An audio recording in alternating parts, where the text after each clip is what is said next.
Hello అండి, welcome to మా విజిగురు stories. ఈరోజు కథ పురోహితుడు సుఖీభవ. మాకు ఒక పురోహితుడు పరిచయం ఉన్నాడు. ఇటీవల వారి ఇంటి వద్ద ఒక గృహప్రవేశం జరిగింది. ముగ్గురే పురోహితులు దొరికారట. ఇంకొకరి కోసం వెతికినా దొరకట్లేదు. దీంతో ఆ పురోహితుడు నన్ను కలిశాడు. తోడు రమ్మని పిలిచాడు. నాకు మొదట శుక్లాంబరతరం, చివరిలో జనగణమన తప్ప మధ్యలో ఏమీ రావని చెప్పాను. అయినా పర్వాలేదు, మేనేజ్ చేస్తానని అన్నాడు. దీంతో ఆయన కోరిక మేరకు నేను హోమానికి జీవితంలో ఫస్ట్ టైం పురోహితుడిగా వెళ్ళాను. హోమమంతా అయిన తర్వాత ముసలివాళ్ళు కూడా పురోహితుల కాళ్లకు నమస్కారం చేసేందుకు క్యూ కట్టారు. ఎందుకైనా మంచిది అని పురోహితుల్లో నేను లాస్ట్ నిలబడినాను. నాకు ఎవరిని ఏమని ఆశీర్వదించాలో తెలియదు కదా.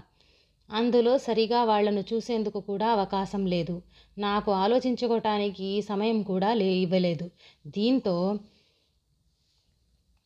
ముసలి ఆమెను సుపుత్ర ప్రాప్తిరస్తు అని, పెళ్ళి కాని ఆమెను శీఘ్రమేవా సంతాన ప్రాప్తిరస్తు అని, పిల్లల తల్లిని కళ్యాణ ప్రాప్తిరస్తు అని, భర్త చనిపోయిన ఆమెను దీర్ఘసుమంగళి భవ అని, ముసలివాడిని విద్యాప్రాప్తిరస్తు అని ఇలా ఆశీర్వదించటం మొదలుపెట్టాను. ఆ గుంపులో ఎవరూ సరిగా పట్టించుకోలేదు కాబట్టి సరిపోయింది. అప్పటికీ నా పక్కన ఉన్న పురోహితుడు నా ఆశీర్వాదాలు విని నోరు వెళ్ళబెట్టుకుని షాక్ అయ్యాడు. ఇక ఇలా కాదని అందరికీ ఒకే ఆశీర్వాదం ఇవ్వటం మొదలుపెట్టాను. అదే సుఖీభవ సుఖీభవ. ఈ కథ నచ్చితే లైక్, షేర్ చేసి సబ్స్క్రైబ్ చేయండి.